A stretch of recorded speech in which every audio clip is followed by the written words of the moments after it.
First part में हम लोगों ने डिस्कस किया था कि साइनेप्स का क्या रोल होता है प्रोसेसिंग इन्फॉर्मेशन में, ठीक है ना। यहाँ तक हमने फर्स्ट पार्ट में डिस्कस कर लिया था। अब सेकंड पार्ट में अगर हम देखें तो स्टोरेज ऑफ इन्फॉर्मेशन, जो हमारे पास स्टोरेज हो रही है इन्फॉर्मेशन की, जो हमारे पास मेमोरी कहलाती है, वो किस तरीके से हो रही होती है और कहाँ पे हो रही होती है। तो सबसे ज़्यादा स्टोरेज जो हो रही होती है वो हमारे पास सेरेब्रल कॉर्टेक्स में हो रही होती है, और कुछ एरियाज़ स्पाइनल कॉर्ड के या बेसल गैंग्लिया के उनमें थोड़ी थोड़ी हो रही होती है, बेसल रीजन्स की, ठीक है। इसके अलावा मेनली जो होती है वो सेरेब्रल कॉर्टेक्स में हो रही होती है, ठीक है, जिसको हम मेमोरी का कहते हैं, ये भी हमारे मेमोरी कहते हैं। ये भी हमारे पास साइनेप्स का फंक्शन है। किस तरीके से एक प्रोसेस होता है फैसिलिटेशन का। वो क्या होता है कि हमारे पास एक मरतबा सिग्नल आया, ठीक है, एक मरतबा सिग्नल आया वो पास हो गया, दूसरी मरतबा आया, तीसरी मरतबा, जब वो रिपीटेटिव हमारे पास सिग्नलिंग हो रही होती है तो उसमें क्या होता है कि सिग्नल्स जब भी आ रहे होते हैं तो वो उसके बाद हमारे पास वो ट्रांसमिट जो होते हैं वो नेक्स्ट टाइम बहुत जल्दी होते हैं, मतलब एक्साइटेशन उसकी बढ़ जाती है साइनेप्सिस की। और एक वक्त ऐसा आता है कि हमें बाहर की एक्साइटेशन की, मतलब उस सेंस के लिए, उस सेंसरी स्टिमुलस के लिए हमें नीड नहीं पड़ती, ठीक है। और हमारे पास ब्रेन के अंदर के सिग्नल्स जो होते हैं वो उसको एक्साइट कर रहे होते हैं। तो वो जो हमारे पास प्रोसेस होता है वो फैसिलिटेशन का होता है कि ब्रेन उसके बाद क्या है, फैसिलिटेशन के प्रोसेस पे पहुंच के साइनेप्स इस कदर फैसिलिटेट हो जाएंगे कि सिग्नल्स ब्रेन के अंदर ही जनरेट होने लग जाएंगे, एक्सटर्नल सिग्नल्स की ज़रूरत नहीं पड़ती, ठीक है। तो ये वो प्रोसेस है जो हमारे पास मेमोरी जो है ये इस तरीके से बना रहा होता है। और एक बार मेमोरी जब सेंट्रल नर्वस सिस्टम में स्टोर हो जाती है वो हमारे पास ब्रेन का पार्ट बन जाती है, और वो हमारे पास काम आती है थिंकिंग के। किस तरीके से काम आती है कि हमारे पास थिंकिंग किस तरीके से हो कि हमारे पास जो प्रेजेंट मेमोरी जो अभी हमारे पास सिग्नलिंग आई है और जो हमारे पास पास्ट सिग्नलिंग साइनेप्सिस की वजह से सेरेब्रल कॉर्टेक्स में स्टोर है, ठीक है, उन दोनों को हम कंपेयर कर सकें और हमारा थिंकिंग का प्रोसेस हो सके, ठीक। यहाँ तक बात हो गई। उसके बाद अगर हम देखें major levels of central nervous system, कौन कौन से ऐसे लेवल्स हैं हमारे पास सेंट्रल नर्वस सिस्टम के जिनके स्पेसिफिक फंक्शनल कैरेक्टरिस्टिक्स होते हैं, ठीक है। तो हमारे पास 3 लेवल्स पे होते हैं। एक स्पाइनल कॉर्ड का लेवल होता है, एक हमारे पास लोअर ब्रेन का होता है और एक हायर ब्रेन का होता है। लोअर ब्रेन को हम सब कॉर्टिकल भी कह सकते हैं, हायर ब्रेन को हम कॉर्टिकल भी कह सकते हैं। अब अगर स्पाइनल कॉर्ड के लेवल पे देखें तो स्पाइनल कॉर्ड के लेवल पे हम सिर्फ स्पाइनल कॉर्ड को ये नहीं कह सकते कि वो हमारे पास असेंडिंग या डिसेंडिंग ट्रैक्स का कंडक्टिंग पाथवे है, ठीक है। इसको हम सिर्फ स्पाइनल कॉर्ड को ये नहीं कह सकते वो कंडक्टिंग पाथवे है, बल्कि स्पाइनल कॉर्ड का फंक्शन है, फंक्शन परफॉर्म करता है वो on the command of the CNS। CNS हमारे स्पाइनल कॉर्ड को जो है कमांड करेगा कि आपको ये फंक्शन परफॉर्म करना है, तो CNS स्पेसिफिक फंक्शन परफॉर्म करता है। उसमें जो हमारे पास इंक्लूड होते हैं उसमें certain type of reflexes involve होते हैं, वॉकिंग मूवमेंट इन्वॉल्व होती है। सर्टेन टाइप ऑफ रिफ्लेक्सेस में हमारे पास पेनफुल ऑब्जेक्ट्स पे अगर हम हाथ रख देते हैं तो वो हटाना पड़ता है, या फिर हमारे पास जो रिफ्लेक्सेस GIT में आ रहे होते हैं, या फिर हमारे पास जो GIT में लाइक हमारे पास डायलेशन हो रही है या यूरिनरी एक्सक्रीशन में हो रही है, तो वो सब जो रिफ्लेक्सेस हैं वो हमारे पास किस में इन्वॉल्व होते हैं, स्पाइनल कॉर्ड के लेवल पे इन्वॉल्व होते हैं, और वो सब स्पाइनल कॉर्ड का काम है। स्पाइनल कॉर्ड परफॉर्म करता है on the command of CNS, ठीक है। उसके बाद हम आते हैं लोअर ब्रेन और सब कॉर्टिकल। सब कॉर्टिकल, सब का वर्ड जो इससे आप याद रखेंगे सब कॉन्शियस, ठीक है। जितनी भी सब कॉन्शियस वाली चीज़ें हैं और मेनली जो होता है वो हमारे पास रेडिकुलर फॉर्मेशन को कहा जाता है, वो सब कॉन्शियस के लिए हमारे पास रिस्पॉन्सिबल है। तो जितने भी हमारे पास सब कॉर्टिकल एरियाज़ हैं, ठीक है, लाइक मेड्यूला आ गया, पॉन्स आ गया, मेसेंचिफुलोन आ गया, hypothalamus, thalamus, cerebellum, basal ganglia, all except cortex. Cortex क्या है, हमारे पास कॉर्टिकल है। तो ये सब जो है हमारे पास इन्वॉल्व है सब कॉन्शियस एक्टिविटीज़ में।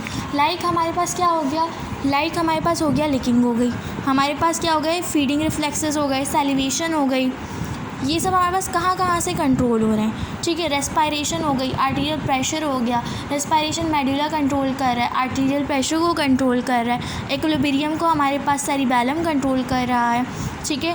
इसी तरीके से अगर हम देखें कि हमारे पास लिकिंग का प्रोसेस है या सैलिवेशन का प्रोसेस है, इसके अंदर हमारे पास काफ़ी एरियाज इन्वॉल्व है, मेडुला है, पॉन्स है, मेसेंचिफुलोन है, एमिग्डाला है, ठीक है, हाइपोथैलेमस भी इन्वॉल्व होता है।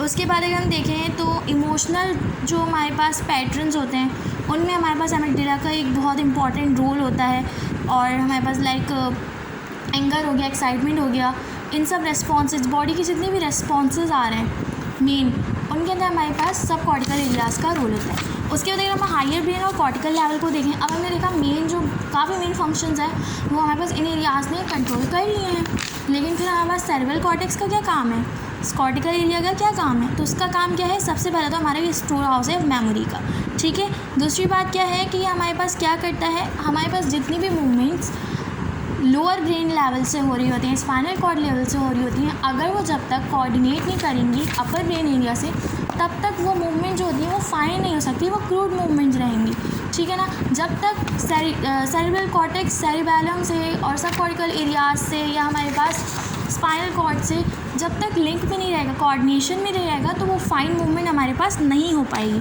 ठीक है। इसके अलावा हमारे thought processes, memory and for fine control of the movements हमारे पास क्या चीज़ इन्वॉल्व होती है, कॉर्टिकल लेवल इन्वॉल्व होता है। उसके बाद यहाँ पे हमारे पास कंपैरिजन दिया हुआ है नर्वस सिस्टम का कंप्यूटर से। तो अगर देखा जाए जो हमारे पास इनपुट आ रहा है वो हमारे पास कह सकते हैं कि हमारे पास रिसेप्शन हो रही है, ठीक है।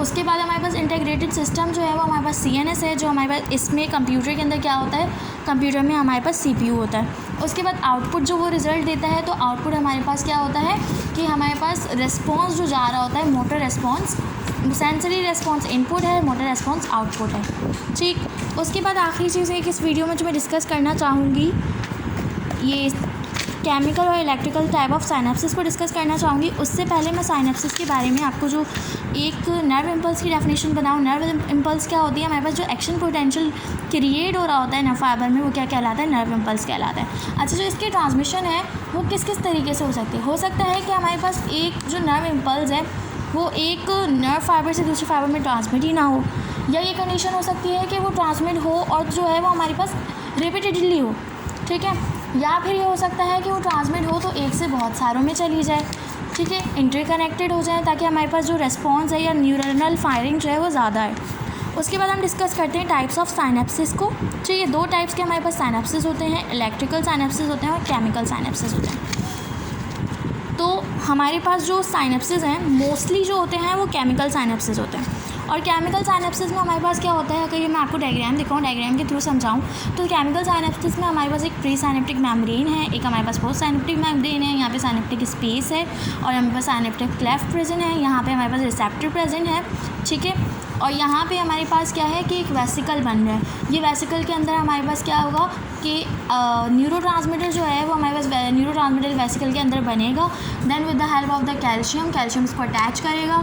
उसके बाद क्या होगा, क्या बोलते हैं, हमारे पास डीपोलराइजेशन होगी, तो हमारे पास क्या होगा, वेसिकल्स बाहर आएंगे, और बाहर आने के बाद वो हमारे पास पोस्ट साइनेप्टिक मेम्ब्रेन पे जाएंगे और फिर वहाँ पे रिसेप्टर से अटैच हो जाएंगे, और ये हमारे पास प्रोसेस परफॉर्म हो रहा होता है किसका, केमिकल का। और केमिकल जो है वो हमारे पास मोस्टली साइनेप्टिक जो ट्रांसमिशन जो है वो केमिकल के थ्रू होती हैं, केमिकल साइनेप्सिस के थ्रू होती हैं। सेकंड टाइप ऑफ साइनेप्स जो आता है वो हमारे पास इलेक्ट्रिकल साइनेप्स आता है। एक डिफरेंस मैं आपको यहाँ पे पहले ही बता दूँ कि हमारे पास जितने भी केमिकल साइनेप्सिस होते हैं इसमें एक चीज़ क्या होती है कि ये यूनी डायरेक्शनल होते हैं। लाइक हमेशा न्यूरोट्रांसमीटर जो रिलीज़ होगा वो प्री साइनेप्टिक मेम्ब्रेन से रिलीज़ होगा और पोस्ट साइनेप्टिक मेम्ब्रेन पे जाएगा, ठीक है। जबकि हमारे पास इलेक्ट्रिकल जो होते हैं वो यूनी डायरेक्शनल नहीं होते। अभी हम आगे इसको डिस्कस करते हैं। तो अच्छा, इलेक्ट्रिकल साइनेप्सिस क्या है, उसके अंदर साइटोप्लाज्म होगा, ठीक है। ये जो साइटोप्लाज्म है दोनों के, तो हमारे पास कहाँ से अटैच होंगे, ये हमारे पास गैप जंक्शंस के थ्रू अटैच होते हैं आयन चैनल से। और ये जो आयन चैनल है हमारे पास दोनों को अटैच कर रहे होते हैं, ठीक, प्री साइनेप्टिक और पोस्ट साइनेप्टिक को, और यहाँ पे बीच में इंटरसेलुलर स्पेस होता है। अब होता क्या है, ये जो हमारे पास प्रेजेंट है ये स्मूथ मसल में भी प्रेजेंट होते हैं, कार्डियक मसल में भी प्रेजेंट होते हैं, ठीक है। और ब्रेन में जो मोस्टली साइनेप्स होते हैं वो हमारे पास इलेक्ट्रिकल और केमिकल दोनों भी होता है, वो एक दूसरे से इंटरकनेक्टेड भी होते हैं, ठीक है। लेकिन एक जो फ़र्क हमें याद रखना है वो ये रखना है कि इसके अंदर जो ट्रांसमिशन होती है वो बाई डायरेक्शनल होती है। लाइक एक चीज़ अंदर जा रही है तो दूसरी चीज़ बाहर आ रही है। तो इन जो क्या बोलते हैं साइनेप्सिस में हमारे पास ट्रांसमिशन है इलेक्ट्रिकल साइनेप्सिस में वो बाई डायरेक्शनल होती है, जबकि केमिकल साइनेप्सिस में वन वे कंडक्शन होती है। इसको यहीं पे बताया, यहाँ पे इसको इसी बात को बताया जा रहा है कि जो मैं बाद में आपको बता चुकी हूँ कि वन वे कंडक्शन हो रही होती है केमिकल साइनेप्सिस में। और वो हमारे पास किन किन चीज़ों में इसमें एग्जांपल्स ये नहीं है कि सेंसेशन के फंक्शन में, मोटर कंट्रोल में, मेमोरी में, इन सब फंक्शन में हमारे पास केमिकल साइनेप्सिस की यूज़ हो रही होती हैं।